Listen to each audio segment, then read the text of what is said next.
Picture this. You're lying in bed at 2 a.m., mind racing about tomorrow's presentation, next month's bills, and that awkward conversation from 3 weeks ago. Your heart is pounding, your thoughts are spiraling, and you're wondering, when did life become this exhausting? Here's what might shock you. Anxiety disorders affect 40 million adults in the US alone. That's 18% of the population every single year. But here's what's even more surprising. The solution to our modern anxiety epidemic was discovered over 2,000 years ago, and it's been hiding in plain sight. If you're tired of feeling anxious and want a method that actually works, you're in the right place. Today, I'm going to share with you an ancient secret that combines cutting-edge neuroscience, 2,000-year-old Stoic philosophy, and biblical wisdom that has helped millions of people find peace in chaos.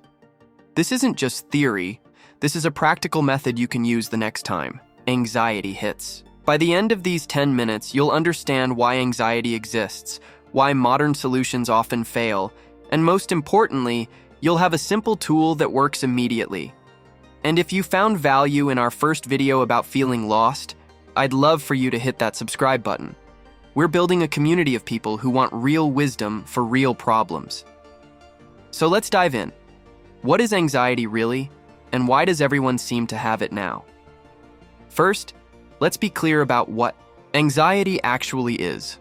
From a neurological perspective, anxiety is your brain's alarm system gone haywire. It's supposed to keep you alive when there's actual danger, like a tiger chasing you. But in our modern world, your brain can't tell the difference between a real tiger and your boss's email marked urgent. The result? Your fight or flight system is constantly activated by threats that don't actually exist. Social media notifications trigger the same stress response as physical danger. Your job interview creates the same physiological reaction as escaping a predator. But here's what makes it worse. We've been taught that anxiety is something to eliminate, fix, or cure immediately. So when anxiety shows up, we panic about panicking. We're anxious about being anxious. It's like trying to stop quicksand by struggling harder. The more you fight, the deeper you sink. Modern culture has given us 3 terrible strategies for dealing with anxiety. Strategy 1. Avoid everything that makes you anxious. Sounds logical, right? But avoidance actually makes anxiety stronger. Every time you avoid what scares you, you're teaching your brain that it really was dangerous. Strategy 2. Positive thinking your way out. Just think positive thoughts. But trying to force positive thoughts when you're genuinely anxious is like trying to smile your way out of food poisoning. It doesn't work because you're fighting against a biological process. Strategy 3. Constant distraction. Scroll through social media, binge Netflix, stay busy. But distraction is just delayed anxiety. The moment you stop distracting yourself, all that worry comes flooding back, often worse than before. These strategies fail because they're fighting against anxiety instead of working with it. But what if I told you there was a completely different approach? Here's the ancient secret that changes everything. Anxiety isn't caused by problems. It's caused by trying to control things that are outside your control. The Stoic philosopher Epictetus, who lived 2,000 years ago, divided all of life into 2 categories: things within your control and things outside your control. He taught that suffering comes from trying to control what you cannot control. Think about your last anxiety episode. Were you worried about something you could actually control in that moment? Probably not.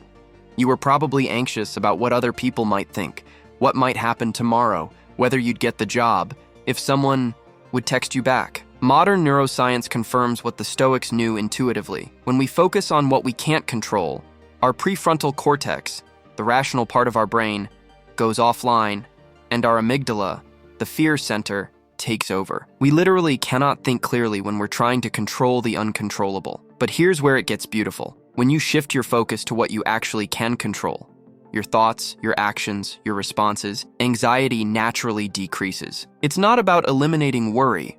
It's about redirecting your mental energy to where it can actually make a difference. The Bible offers remarkably similar wisdom. In 1 Peter 5:7 it says, "Cast all your anxiety on him because he cares for you." The Greek word for cast is epiripto. It means to hurl or throw forcefully, like getting rid of something heavy that's weighing you down. But here's what's profound about this verse. It doesn't say, eliminate your anxiety, or think positive thoughts. It says cast it. Transfer the weight of what you cannot control to something bigger than yourself. Psalm 94:19 puts it beautifully. When anxiety was great within me, your consolation brought me joy. Notice it doesn't say anxiety disappeared. It says consolation came alongside the anxiety. This isn't about religious belief necessarily. It's about recognizing that some things are simply too big for your individual mind to handle. Whether you call it God, the universe, or the larger flow of life, there's profound psychological relief in acknowledging that you don't have to carry everything alone. Research in psychology supports this. People who practice what's called spiritual surrender, letting go of the need to control outcomes, show significantly lower levels of cortisol and anxiety symptoms. Here's where ancient wisdom meets modern science beautifully. When you practice accepting what you cannot control, several things happen in your brain. Your vagus nerve activates. This is your body's natural relaxation system. It slows your heart rate, deepens your breathing, and tells your brain that you're safe. Your prefrontal cortex comes back online. You can think clearly again instead of being hijacked by fear. Your default mode network shifts. Instead of ruminating on problems, your brain starts generating solutions. But here's the key insight. This isn't passive resignation. The Stoics called it the discipline of desire, aligning your wants with thought or reality instead of fighting against what is. You're not giving up. You're redirecting your energy to where it can actually create change. If you're finding this helpful, I'd be grateful if you'd hit that like button. It helps this content reach more people who need it. Jesus demonstrated this perfectly in the Garden of Gethsemane. Not my will, but yours be done.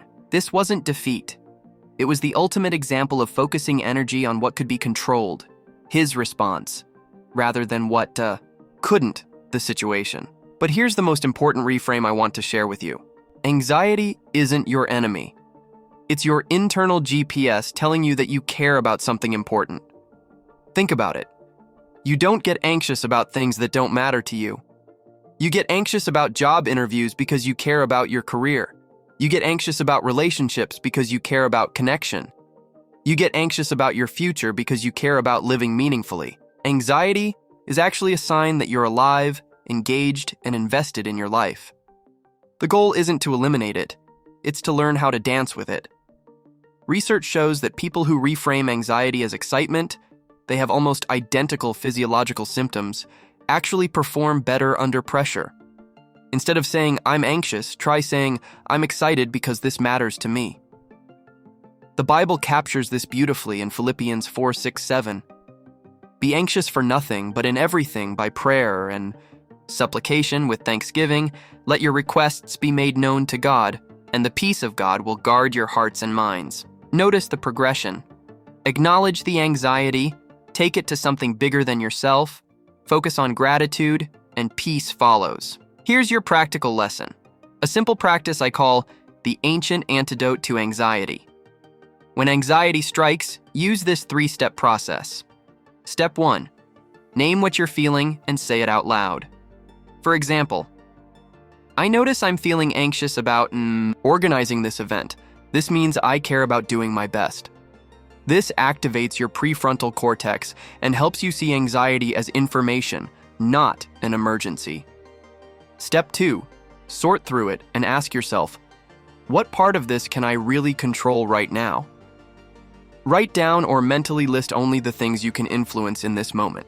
Everything else goes into the not my job category. Step 3.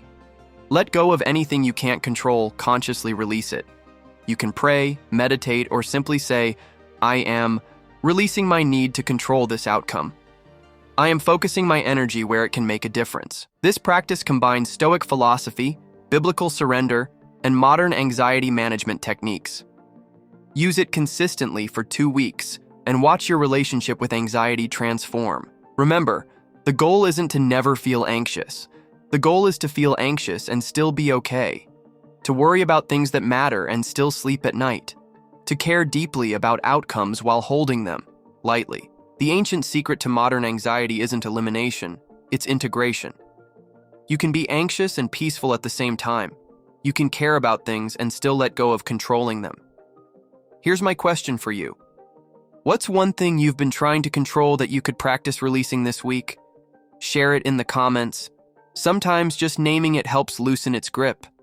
And if this video helped shift your relationship with anxiety even a little bit, I'd be so grateful if you'd subscribe and hit the notification bell.